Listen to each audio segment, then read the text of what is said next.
राजा जेवर सिंह का वन गमन।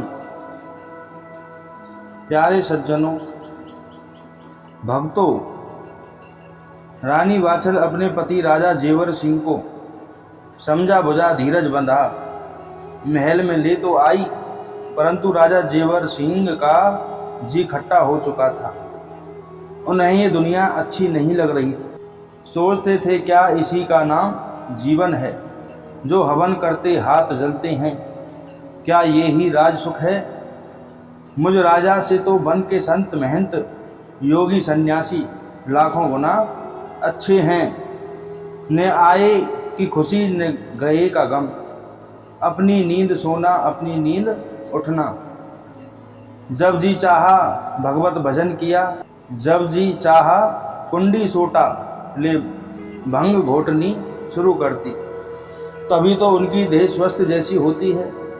एक मैं हूँ, राजा होते हुए भी चिंता फिक्र के कारण आंखें मगज में धस गई हैं, मुंह पीला पड़ गया है, गाल पिचक गए हैं, खाना पीना जहर सा लगता है, रात को नींद नहीं आती, सोना हराम हो गया है। इससे तो साधु बनकर वन में रहना ही ठीक है। फिर सोचने लगे रानी वाछल पर क्या बीतेगी। अपने भाई नेवर सिंह को राज का भार सौंपता हूँ तो रानी वाछल तो रो रो कर ही अपनी जान दे देगी। इसका रानीपन मिट्टी में मिल जाएगा। कोई धीरज बंधाने वाला भी नहीं दिखता। बांदी से भी बुरी इसकी दशा हो जाएगी, क्योंकि रानी वाछल की बहन काछल बड़ी धूर्त व कपटी स्वभाव की औरत है। वह वाछल रानी के साथ बड़ी बहन की तरह बर्ताव नहीं करती। रानी वाछल के साथ अच्छा बर्ताव होगा इसकी मुझे जरा भी आशा नहीं है। एक साली भगवान राम की भी थी, देवी उर्मिला, जिन्होंने अपने जीजा के वनवास के कारण दुखित हो अपने पति को अपनी बड़ी बहन व अपने बड़े जीजा की सेवा के लिए 14 वर्ष को वन में भेज दिया था। अपने स्वामी लक्ष्मण का विरह दुख हंसी खुशी से झेला था। और एक मेरी साली काछल है जो हम लोगों को खाता पीता नहीं देखना चाहती। इससे तो यही अच्छा है कि रानी वाछल के सिर पर ताज रखा जाए और सारे अधिकार राजकाज व फौज पलटन को रानी वाछल को ही सौंप देना चाहिए। रानी वाछल पतिव्रता नारी, दयालु स्वभाव की है, राज चलाने के काबिल पढ़ी लिखी भी है, तीर तमंचा तलवार चलाने में काफ़ी चतुर है, चेहरे पर वीरता झलकती दिखाई देती है और वह दुश्मन का मुकाबला करने में भी काफ़ी तेज व चतुर है। दुष्टों के संग रियात ठीक नहीं। नीच न छोड़े नीचता, कोटिन करो उपाय, नाग जहर ही उगलता, कितना ही दूध पिलाए। मित्रों, राजा जेवर सिंह को जरा भी नींद नहीं आई। अब पलंग पर लेटे लेटे रात भर ये ही विचार करते रहे।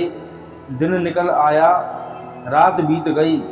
प्रभु का स्मरण कर सैया का त्याग किया और नित्य कर्म से फारिग हो भगवान का भजन करने लगी। इधर रानी वाछल स्नान ध्यान से फारिग हो अपने पति को शीश झुका गोरखनाथ की जोत जला फारिग हो गई और राजा जेवर सिंह के चरणों की धूल अपने माथे पर लगाकर बोली, अब आपकी तबीयत का क्या हाल है? आपका चेहरा तो अब भी उदास है। रात को नींद नहीं आई क्या? अब चिंता छोड़ो प्रभु, राम राम कहो और भोजन करके दरबार को जाओ। गुरु गोरखनाथ जरूर कृपा करेंगे और हमारे जो भी दुख हैं उन्हें जरूर दूर करेंगे। राजा रानी की बात सुनकर बोले, रानी, मैं तुमसे अपने मन की बात कहना चाहता हूँ। मुझे पूर्ण आशा है तुम मेरे इरादों में विघ्न नहीं डालोगी। पतिव्रता नारी कष्ट सहकर भी अपने पति के वचनों का मन वचन कर्म से पालन करती हैं। रानी जी मैं क्या कहूँ, तुमसी त्रिया बांझ, नीच ऊंच सब बोली, मारे सुबह चैन निशान। रानी जी बिना पुत्र जग सूना, बोली गोली सी लगती है और होए गम दूना। राजपाट को छोड़ बनूं साधु सन्यासी, जपूं प्रभु का नाम छूट जाए 84। लाख कहो रानी जी हम एक न माने, वृथा जिद नहीं ठीक हमें दुख दिया बिदना ने। महारानी बाछल बोली, राजा जी मत हो दुखी, ये ही जग की रीति, बुरे वक्त में गैर हों अपने करें न प्रीति।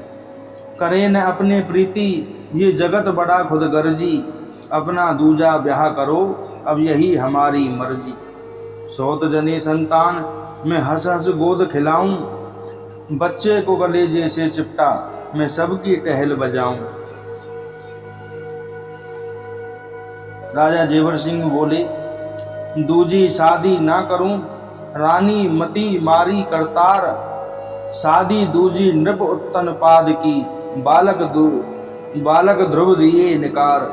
ध्रुव दिए निकार नार दूजी रानी ने, खाए विधाता के धक्के ध्रुव बन को चल दीने। सीख माता की मान भेष जोगिका कर लीना, नारद मुनि मिले बन बीच ध्रुव को चेला है कीना। आत्मज्ञान कब जब मिला शरण प्रभु की लीना, रात दिन फेरी माला है हिला सिंहासन क्षीर सिंह भगा द्वारका वाला है। ध्रुव को दर्शन दीना अमर तत्व का, ऊंचा दर्जा खास नमूना है, बड़ा न कोई सितारा है। सो हे महारानी जी, ध्रुव वन में नहीं जाते तो भगवान के दर्शन कैसे करते। सौत तो चून की भी बुरी होती है, दूसरे ब्याह से आज तक कोई सुख नहीं हुआ है। मुझे ऐसा संतान सुख नहीं चाहिए। मेरा तो अब पक्का विचार साधु बनकर वन में भजन करने का है और तुम्हारे शीश पर राज मुकुट धरने का है। मुझे तुमसे पूरी आशा है, छोटा हो या बड़ा सबसे न्यायपूर्वक वार्तालाप करना। तुम्हारी पीठ हल्की नहीं है। तुम्हारी मदद के लिए मेरे बूढ़े पिताजी भाई नेवर सिंह, मेरी बहन छबील देव और तुम्हारी बहन काछल है। परंतु अपनी बहन काछल से होशियार रहना, वह तन की उजली और मन की काली है। ये लो खजाने की चाबी, ये राज अंगूठी, ये रहा आपके राज रानी के खुद मुख्तारी का इकरारनामा, जिसमें पंचों मंत्री व खजांची के दस्तखत हैं। सो अभी तुम्हारे सामने बुलाकर इकरार कराए देता हूँ। अपने पति की बात सुनकर रानी बाछल बुरी तरह घबराई और हाथ जोड़ शीश नवाकर बोली, हे प्राणनाथ, क्या इस तरह किसी ने भराया घर छोड़ा है, जो आप मुझ दुखिया के कंधे पर राजभार छोड़कर वन को जाना चाहते हो। क्या घर पर रहकर राम भजन करने को कोई आपसे मना करता है? क्या आपके पिताजी घर में बैठकर राम भजन नहीं करते हैं? क्या हम उन्हें असुविधा पहुंचाते हैं? अगर मेरी गोदी सूनी ना होती तो भी सब्र कर लेती। ऐसी हालत में तो नगरी के सब लोग मुझे कर्महीन कमबख्त ही कहेंगे। मुझे इस तरह कौन जीने देगा। नंद छबीली व सासू राम कौर जी दोनों ही बहुत भली हैं, परंतु उनकी सीधी बात भी मेरा जिगर छील देती हैं। इसीलिए मेरा कहा मानकर महल के एक हिस्से में अपने सन्यासीपन का सब सामान धरा लो। खूब जी लगाकर तनमन से रात दिन पूजा करो, जैसे आपके पिताजी करते हैं। दोनों समय आपकी मन मर्जी का भोजन आपके पास पहुंच जाया करेगा।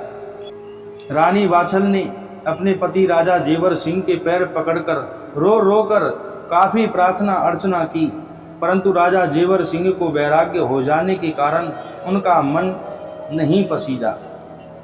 वे रानी बाछल से कहने लगे, महारानी जी, तुम कैसी बातें करती हो। अपने मन को पक्का करके वीर धीर बनो, मोह ममता का त्याग करो। एक मैं ही क्या, जाने कितनों ने अधीर होकर घरों का त्याग किया है। महाराज भर्तरी, राजा गोपीचंद, भक्त पूरनमल, महात्मा बुद्ध देव वगैरह अनगिनत भूपों ने दुखी हो राज्य का त्याग किया है। अगर घर में शांति का वास होता तो इतने लोग साधु सन्यासी वन में क्यों रहते? इन्हीं संतों की तरह मुझे भी घर काटने को दौड़ता है। यहाँ मैं अति शीघ्र मृत्यु के मुख में समा जाऊंगा। तब भी तो तुम्हें राजकाज संभालना पड़ेगा। मुझे मेरे जी की करके कुछ दिन जीने दो। मेरी शांति में रुकावट पैदा ना करो। अपने पति राजा जेवर सिंह की बात सुनकर रानी वात्सल ने अच्छी तरह समझ लिया कि अब ये नहीं मानने वाले हैं। इन्हें वैराग्य हो गया है। इन्हें जब तक शांति से रहना न मिलेगा तब तक इनका मन अशांत होगा। शांत होने पर खुद घर लौट आएंगे, परंतु मन शांत हो जाने का वचन भरवा लेना चाहिए। इस प्रकार रानी वात्सल अपने मन में सोच विचार कर आंखों में आंसू भरकर हाथ जोड़कर बोली कि हे प्राणनाथ, अब नहीं मानते तो जब आपका मन शांत हो जाए तब सीधे आकर मुझ अभागन को शांति प्रदान करने की कृपा करना। मुझे गुरु गोरखनाथ की जोत जलते काफी अरसा हो गया। वह मैं जमात अपने 1400 चेलों के साथ शीघ्र ही अपने नगर में पधारने वाले हैं। ऐसे में आपका होना जरूरी है, वरना गुरु गोरखनाथ के वरदान का कोई फायदा नहीं होगा। आशा है आप मेरा मतलब अच्छी तरह समझ गए होंगे। न समझे हों तो अच्छी तरह समझ लो। सत्यवान व सती सावित्री की कथा कौन नहीं जानता। आखिरी वरदान में सावित्री ने धर्मराज से यही वरदान मांगा था कि मेरे धर्मपरायण 100 पुत्र हों। धर्मराज की मत मारी गई और उन्होंने 100 पुत्रों का वरदान दे दिया, तथास्तु कह दिया। जब वे चलने लगे तभी सती सावित्री ने शेरनी की तरह गरज कर और अपने दोनों हाथ जोड़कर धर्मराज का रास्ता रोक लिया और आंखें लाल करके बोली, हे धर्मराज, क्या कहने तुम्हारे वरदान के? छोड़ो मेरे पति को, इन्हें कहाँ लेकर चले? श्रीमान जरा सोचें, इनके बिना मेरे 100 धर्मपुत्र कैसे पैदा होंगे? धर्मराज की आंखें खुल गई। सती सावित्री के पति व्रत को तेज उनसे झेला नहीं गया। बात सच्ची थी।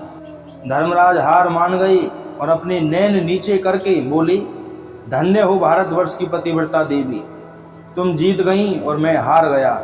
अपने 100 पुत्रों के वरदान के साथ साथ अपने पति को लेकर और 400 साल की इनकी आयु होने का वरदान भी लेती जाओ। अब तो आप समझ गए होंगे कि दिन फिरते देर नहीं लगती। अब आप अपने बन जाने की तैयारी जब चाहें कर सकते हैं। अब आपको कुछ समझाना बाकी न रह गया। रानी वात्सल की बात सुनकर राजा जेवर सिंह को बड़ी शांति मिली। थोड़ी देर के लिए उनकी ये ही इच्छा हो गई कि घर पर रहकर अपना काम ही देखना चाहिए, परंतु तीर हाथ से छूट चुका था और साथ ही क्षत्रिय का कौल और बड़े बूढ़ों की इज्जत का सवाल आ खड़ा हो गया। भगवान राम अपनी माता के कहने से 14 वर्षों को वन में जा सकते हैं, तो क्या मैं कुछ दिनों के लिए घर नहीं छोड़ सकता? मुझे अपना विचार अब नहीं बदलना चाहिए। जबकि रानी वात्सल भी इजाज़त मिल चुकी है, इसलिए वन जाने में ही बेहतरी है। मैं हमेशा के लिए थोड़ी वन में जा रहा हूँ, 1-2 साल के लिए। जब जी उगता जाएगा तभी वापस आ जाऊँगा। अपने मन को इस प्रकार धीरज दे राजा जेवर सिंह वन जाने की तैयारी शुरू कर दी और बस्ती के सेठ साहूकारों, दरबारियों, मंत्री, फौजदार आदि सभी को बुलवाकर सबके सामने राजमुकुट रानी वात्सल के शीश पर धर दिया। वसीयतनामे पर जिम्मेदार पंच लोगों के दस्तखत करवाकर आज्ञा दी कि आज से राज्य की मालकिन महारानी वात्सल है। आज से हर मामले में इनकी ही मोहर पर दस्तखत काम देंगे। राजा जेवर अपनी जनता को धीरज दे जोगिया वस्त्र पहन चिमटा झोली उठा जब चलने लगे तो सबकी आंखें आंसुओं से तर थीं, परंतु वह शिव शिव रटते जब चल पड़े तब रानी वात्सल ने आगे बढ़कर दोनों हाथ जोड़कर अपने पति के चरण छूकर विनती की, विदुरन भारी दुख भयो सुखी नहीं मन मोर, शीघ्र नाथ दर्शन दियो चंद्र बिन दुखी चकोर। मित्रों, राजा जेवर सिंह, शहर, जनता, प्राण प्यारी रानी बाछल तथा सकल दरबारियों को रोता बिलखता छोड़कर वन को चले गए। उनके पीछे पीछे नगर निवासी भी चल पड़े, जिन्हें राजा जेवर सिंह ने सन्यासी भेष में हाथ जोड़कर बड़ी मुश्किल से लौटाया। नगर निवासी आंखों से आंसू बहाते हुए अपने अपने घरों को लौट आए। अब हमें महारानी बाछल की सुध लेनी चाहिए। वह बेचारी अपने पति के बन जाने का भारी दुख न झेल सकी और मूर्छित हो गिर पड़ी। महल की सारी बांदी दासियां दौड़ पड़ी कि हमारी महारानी को क्या हुआ। रानी जी बेहोश हो गईं, इन्हें दौरा पड़ गया है। हे भगवान, हम लोग क्या करें। रानी जी अब भी बेहोश पड़ी हैं। कोई दौड़कर लखलखा उठाकर सुंघा रही हैं। बहन काछल, नंद छबील दे व सास रामकौर, ये तीनों दहाड़ मार मार कर रोने लगी। राजा उमर सिंह व नेवर सिंह भी अधीर हो रहे थे। काफी देर बाद काफी उपचार करने पर रानी बाछल की मूर्छा टूटी और आंखें खोलने पर सारे रानी बास को अपने सामने खड़ा देखकर बोली, आप लोगों को मेरे मूर्छित हो जाने से काफ़ी परेशानी हुई है।